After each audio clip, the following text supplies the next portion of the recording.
जिंदगी में होना चाहिए कि हमें उस व्रत में दूसरे के घर का पानी नहीं पीना, हमें उस व्रत में दूसरे के घर का भोजन नहीं करना, हमें उस व्रत में अपना घर में बना हुआ, बाजार का नहीं, अपने घर में बना हुआ भले इतना सा आटे का हलवा हो, चाहे पंजेरी हो, मीठा चावल हो, खीर हो, जो कुछ भी बनाऊंगी मैं अपने घर में मेरे बाबा के लिए बनाऊंगी। अपने घर का बना हुआ लेकर जाना है, भले इतना सा ले जाओ, उसके 3 हिस्से कर लो, पर अपने घर का लेकर जाओ। हमें पशुपति व्रत है हमारा, हमें किसी के घर का पानी नहीं पीना है। हमारा पशुपति व्रत है, हमें किसी के घर का भोजन नहीं करना है। हमारा पशुपति व्रत है, हम जिस मंदिर में पहला व्रत करें, 5 व्रत हमारे उसी मंदिर में हो, भले हम कहीं पर चले जाएं, बाद में आए तब करें, पर पशुपति व्रत उस जगह पर हो जहां हमारा पहला व्रत हुआ है। अब आज के जमाने में लोगों ने पशुपति व्रत को भी ऐसा ढोंग और प्रपंच बता दिया कि पशुपतिनाथ का व्रत ऐसे करना, सुबह से उठकर कहीं पवित्र नदी में स्नान करने के लिए पहुंच जाना, फिर वहां से आना, फिर ये करना, फिर वहां से आना, फिर ऐसा करना, फिर वहां से आना, वो करना ना।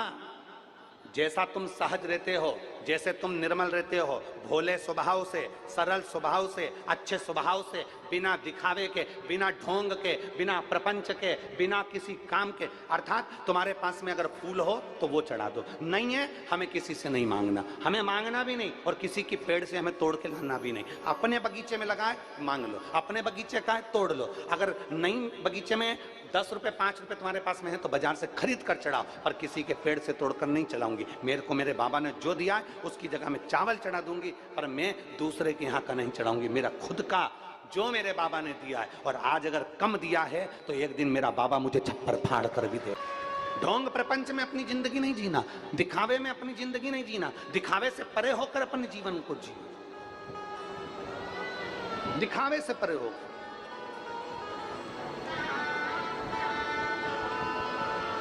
5 सोमवार का व्रत होता है, हृदय से, दिल से, मन से, भाव से जो करता है, सुबह के समय स्नान कर पूजन की तैयारी करो, पूजन की थाली साथ में लेकर जाओ, सारा साहित्य जो तुम्हारे घर में हो वो लेकर जाओ, भगवान शंकर के मंदिर में अभिषेक पूजन करिए, बाबा का पूजन कर कर थाली को वापस लेकर जाओ, वही थाली रख दो, शाम को उसी थाली को लेकर जाना है। कितने दिए जम के बोलो जरा, 6 दिए लेकर जाना है, मीठे का प्रसाद लेकर जाना है और बाबा को प्रणाम करने का भाव लेकर जाना है। थाली में दिए रख लो, प्रसाद रख लो, प्रसाद के हिस्से घर से कर कर मत लेकर जाना, मंदिर में बैठकर प्रसाद के हिस्से करना। प्रसाद का हिस्सा कब करा जाता है? जब 5 दिए मंदिर के अंदर लग गए, उसके बाद में प्रसाद के 3 हिस्से करे जाते हैं। प्रसाद के 3 हिस्से तब करें।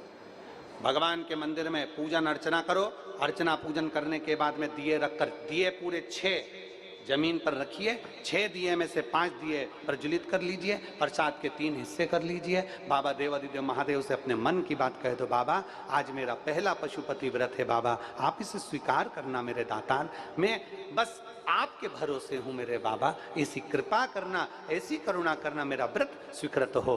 बाबा को प्रणाम करो, 5 दिए जलाए हुए रखो वहीं पर, 1 दिया बिना जला उसको वापस थाली में रख लो, प्रसाद के 2 हिस्से मंदिर में छोड़ दो, 1 हिस्सा थाली में लेकर वापिस से जाओ। घर के अंदर जब प्रवेश करो उस समय पर राइट हैंड में सीधे हाथ पर बैठ जाओ, घर की ओर अपना मुख कर लो और वहीं पर बैठकर 6ठे नंबर का जो दिया है वो जला दो। वहाँ बैठकर बाबा से प्रार्थना करना, बाबा मेरे व्रत को स्वीकार करना, मेरी ये कामना से मैंने ये व्रत किया है। बाबा को विनय करना, निवेदन करना। ऐसे 5 व्रत पूर्ण करिए। बीच में रजस्वला धर्म आ जाए छोड़ दो, कहीं जाना पड़ जाए छोड़ दो, कोई चतुर्थी तीज पंचमी तुम्हारा कोई व्रत आ जाए छोड़ दो, अगला सोमवार कर लो, पर करना 5 ही है। एक ही मंदिर में करना है जिस मंदिर में तुमने पहला व्रत करा।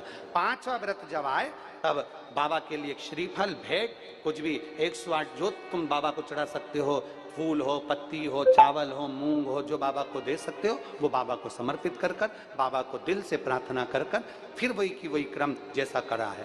प्रसाद का जो 1 हिस्सा तुम लेकर आते हो, उस प्रसाद के हिस्से में से किसी को नहीं देना है। उसको पहले जब भोजन करने बैठोगे, उस भोजन के पहले उस प्रसाद को खा लेना है, फिर अपना भोजन ग्रहण करना है। इसको कहते हैं पशुपतिनाथ का व्रत, जो जीव के कल्याण हेतु किया है, जीव कल्याण हेतु किया है, संपूर्ण विश्व कल्याण हेतु किया जाता है, संपूर्ण जगत के उद्धार हेतु किया जाता है। और संपूर्ण आनंद को देने वाला होता है, ये जीवन को सुख प्रदान करने वाला होता है। हम उसके भरोसे हो जाएं, उसके चरणारविंद में हमारी दृढ़ता प्रबल हो जाए।